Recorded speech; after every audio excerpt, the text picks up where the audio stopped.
ঘরে দশা কয়টা কথা আর কই একটা কথা হঠাৎ মনে হয়ে গেল।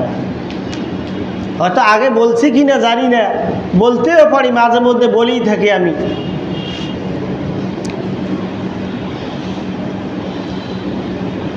এক ভদ্রলোক মিলাদ পড়াবে, তো এখন হুজুর খুঁজবে লাগছে। আরে হুজুরের তো দরকার, মিলাদ পড়া লাগবে আমার বাসায়।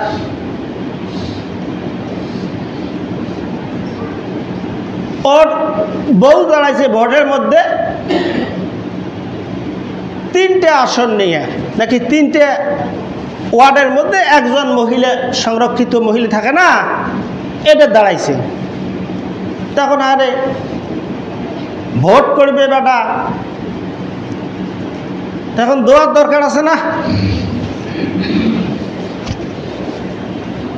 মৌলবীর কাছে গিয়ে বলছে, মৌলবী সাহেব আপনার তো অনেক বয়স হয়ে গেছে, এখন বয়সের কারণে মানুষ মিলাদ পড়াবার দেখায় না, তো যাই হোক আজকে আমার বাসা আপনি মিলাদ পড়াবেন, মিলাদটা কিন্তু খুব ভালো করে পড়াবেন, কে মানুষ যেন শুনিয়ে সন্তুষ্ট হয়। কি বলে না মৌলবী সাহেব বয়স হলো মিলাদ পড়াতে পারে ভালো, এরপর সবাই আপনাকে দাওয়াত দেবে মিলাদ পড়ায়, তাই নাকি? বলে জি। মিলাদ কখন হবে? তা আসর নামাজ পড়ি চলে যাবে। এখন বেটা মৌলবী গাড়ি নিয়ে আসর বাদ চলে গেলেন, যা বাড়িয়াখুলির মধ্যে শব্দ হরেন বাজাচ্ছে। ভাইজান বাইর হয়ে আসছে, কি মৌলবী সাহেব আসছেন? বলে জি ভাইজান আসছি। আসেন বাসায় আসেন। বাসায় নিয়ে গেল, লম্বা মিলাদ পড়ে দিল, একখে বিশাল মিলাদ, দোয়াও খুব সুন্দর করলো। দোয়া করতেছে, হায় রব্বুল আলামিন, ভাইজান দাওয়াত দিছে, ওনার বিবি ভোটে দাঁড়াইছে, হায় আল্লাহ দয়া করে মেহেরবানি করে তুমি তিনটা ওয়ার্ডের মধ্যে সংরক্ষিত মহিলা আসনের মধ্যে দাঁড়াইছে, আল্লাহ তুমি তো সব জানো মাবুদ, দয়া করে মেহেরবানি করে আমার বোনকে তুমি কবুল করে নাও। হায় আল্লাহ, হায় রব্বুল আলামিন, দয়া করে তুমি আমার বোনকে পাস করে দাও। আল্লাহ স্বামীর খেদমত বাদ দিয়ে জনগণের খেদমতের সুযোগ করে দাও। আর তেলা মাতা তাল মারিয়া ফায়দা না যে লুঠিয়া, তেল বিনা চলে না দুনিয়া, হায় রে তেল বিনা চলে না দুনিয়া। মৌলবী আছে না নাই? এখন মিলাদ হয়ে গেল, মৌলবীকে বলছে, হুজুর আমি যা দেব সারা জীবন বসি খাবেন, ফুড়েবে না। ঠিক আছে। মৌলবী তো খালি জিউ হকাত হকাত লাগাইছে, হ্যাঁ রে যা দিবে বসি খামো। দোয়া তো আরও একটু আগে জানলে আরও ভালো করে দোয়া করা লাগতো। বসি আছে, খাওয়া দাওয়া ভালো লাগে, কখন কি দেয়, ঠান্ডা দিন তো ভাইজান চাদর একটা গাছ দিছে, গাছ দিয়া বারবার লাগছি। তো মৌলবী কয়, হারে আমার তো সময়ও কম, কি দিবি দেখি। একটু পরে আসে, হুজুর মিলাদ খুব ভালো হয়েছে, দোয়াও খুব ভালো হয়েছে, সবাই পছন্দ করছে, সব খুব ভালো হয়েছে হুজুর, এই যে আপনাকে এটা দিলাম, ছোট্ট একটা এক হাতি একটা পিড়ে বের করে দিছে, হুজুর এই যে এর মধ্যে বসি সারা জীবন খাবেন। মরার আগ পর্যন্ত পিড়ে কি নষ্ট হবে? মৌলবীর ঘরে দশা হলো এই। হায় রে, আরেকদিন বলছি মনে আছে না নাই, ওই যে ৫,০০০ টাকা দিল সরকার, ইমাম নেবে মুয়াজ্জিন নেবে, হ্যাঁ ইমাম মুয়াজ্জিন আবার খাদেম, আবার সভাপতি সাহেব আসি কয় না কারেন্ট বিলের জন্য কিছু রাখা লাগবে। কপাল, মৌলবীর ঘরে কপাল। ৫,০০০ টাকা দিছে আজকে, তাই তো যাই হোক, এই জন্য আমি বলতে চাই এই এই মসজিদের খুতবা দেওয়ার দায়িত্ব হলো এই কি কাশীপুর কি ইউনিয়নের চেয়ারম্যান সাহেবের, ইনি হলো রাষ্ট্রীয় ইমাম। ইমামতির যোগ্যতা যার আছে তাকেই চেয়ারম্যান বানান, মেম্বার বানান, আপনি রাষ্ট্রীয় ক্ষমতায় পাঠান সংসদে, যাকে তাকে পাঠান না। কারণ আর একটা কথা মনে হয়েছে, কবে বলবো কি কথা না, মনে কিছু নেন না, সেটা হলো ওই 5-7 জনে গরমের দিন তো জামের তলের মধ্যে বসিয়ে বিশ্রাম নিচ্ছে। তো এখন ওই জাম পড়ছে, পাকা জাম, গাছ পড়ে, কিরে মনটা চায় চেংড়াগুলি না জাম খাইলেও হয়, চলবেন কাই, কে চলবে সিলেক্ট করা লাগবে না। কয়েকজন মিলিয়ে বলছে এই হুজুর সাহেব উনি ভালো মানুষ, ওনাকে গাছটা চড়ে দেয়, উনি জাম পাই দেয়, মানে সবাই মিলে খাবো। এখন সবাই ভোট দিল, কয় না হুজুরের জন্য গাছ চড়া মানায় না, ফতোয়া দিয়ে দিল এই ফতোয়া হুজুর চড়া যখন না, কে চড়বে।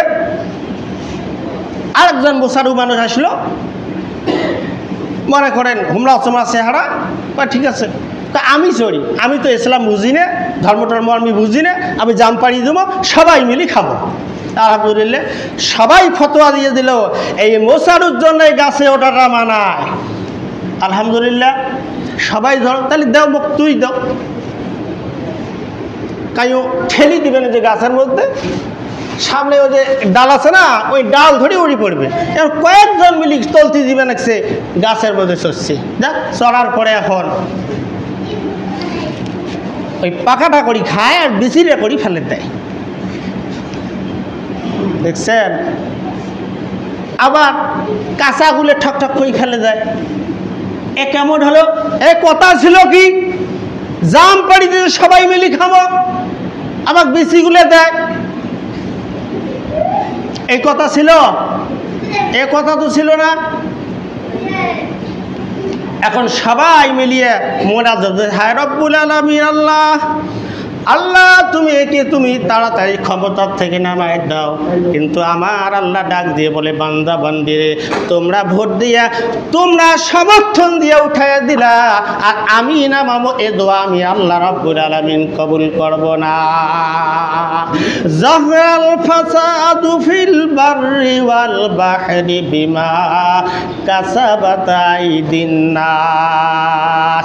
আমার বান্দা বান্দি এই পৃথিবীর জমিনের মধ্যে, জলস্থলের মধ্যে যা কিছু ঘটে, মহান আল্লাহ ঘোষণা করেন আমার বান্দা বান্দির 2 হাতের অর্জিত কামাই, কামাই 2 হাতে। কেজি ভোট দিচ্ছেন, দেন নাই ভোট, হাত দি এলা দোয়া ধরেন। আগত দেখলেন না কাক সভাপতি বানা যাবে, কাক যাবার নয়, ভোট মানে সমর্থন ছাড়া সভাপতি হয়। আমরা এখানে যখন একজনকে দায়িত্ব দেই, এই জায়গার মধ্যে কি একটা সমর্থন নেই না? এর জন্য আমাদের চিন্তা করতে হবে বিভাগ দিয়ে কি করা যাবে। এখন আসেন একটু আবার চলে যাই। ওমা কানা লিনাফসিন আন তুমিনা ইল্লা বিইজনিল্লাহ। তাহলে ঈমান আল্লাহর ইশারা ছাড়া ঈমান কেউ পাবে না। তাহলে আমরা যে ঈমানদার নামাজ পড়তে এসেছি, আমরা নিঃসন্দেহ আমরা ঈমানদার, আমাদের ঈমান আছে। তাহলে কার দয়া? আল্লাহর দয়া। আল্লাহর দয়া, আমাদের ঈমান আছে। একটা মানুষের যদি দাড়ি না থাকে, এই মানুষটা কি বেঈমান? না। টুপি নাই, ঈমান আছে। দাড়ি নাই, ঈমান আছে। পাঞ্জাবি নাই, ঈমান আছে। নিঃসন্দেহ মনে রাখবেন যে মানুষটা দাড়ি রাখে নাই তাতে কোনো সমস্যা নেই, একটা আপনার ওয়াজিব তরক হচ্ছে, সুন্নত তরক হচ্ছে। কিন্তু আপনি যদি কেউ দাড়ি রাখছে, টিটকারি করেন, মস্কারি করেন, আল্লাহর কসম সাথে সাথে ঈমান চলে যাবে, সে মানুষটা বেঈমান হয়ে যাবে। কথাটা বুঝতে পারছেন কি? একজনে রাখবে, তাকে বাধা দেওয়া যাবে, টিটকারি করা যাবে, মস্কারি করা যাবে? সুন্নতের মধ্যে, ওয়াজিবের মধ্যে, আল্লাহর আইনের মধ্যে যারা টিটকারি মস্কারি করে তাদের ঈমান থাকে না, আর সে পালন করতে পারে নাই, এটা ভিন্ন কথা। আমলের ত্রুটি আমার আল্লাহ মাফ করে দিতে পারে, কি বলেন? তাহলে বুঝতে হবে। তা ঈমান, আল্লাহ রাব্বুল আলামিন আমাদেরকে ঈমান দান করছেন। আমরা ঈমানদার তো নাকি কর? আল্লাহ রাব্বুল আলামিন বলছেন, আল্লাহ রাসূল বললেন, যার কলিজার মধ্যে ঈমান আছে সে জান্নাতে যাবে। যার কলিজায় ঈমান আছে, যে একবার কালেমা পড়েছে, একবার কালেমা পড়েছে, সে আল্লাহর জান্নাতে যাবে। সুবহানাল্লাহ বলেন। কালেমা পড়ি নেই আমরা, এর জন্য আমরা হলাম জান্নাতি মানুষ। আমরা জান্নাতি মানুষ। ঈমান কেমন?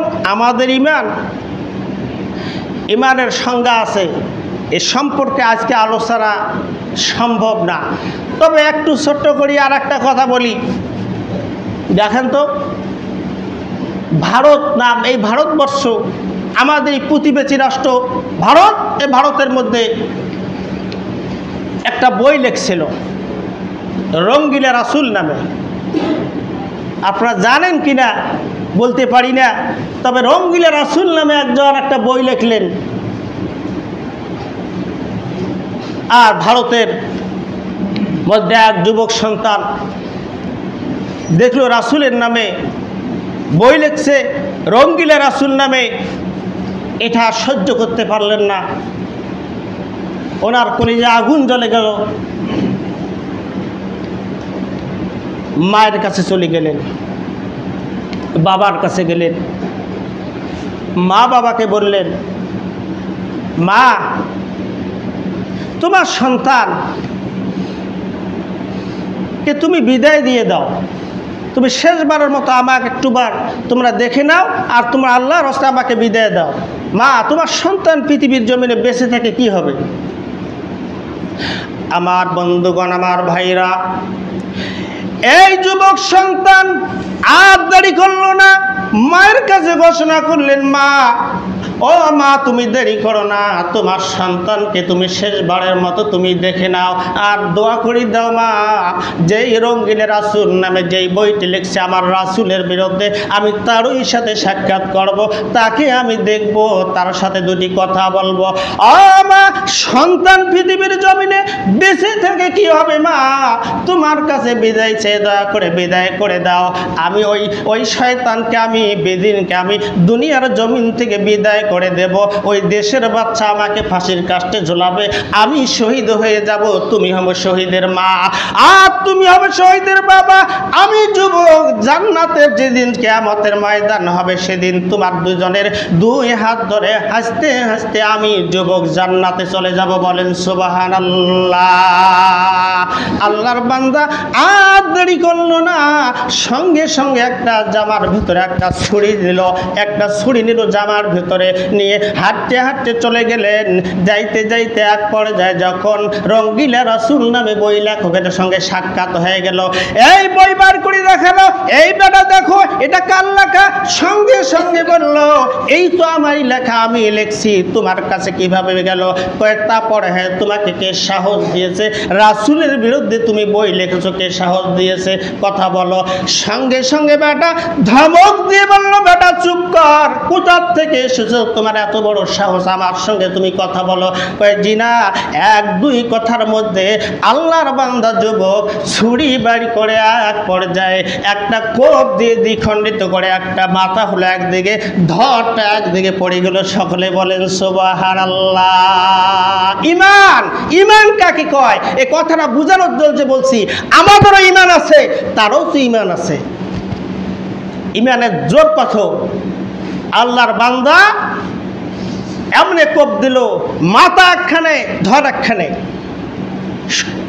সঙ্গে সঙ্গে আর্মি, পুলিশ, বিটিআর সব কিছু রেডি হয়ে গেল।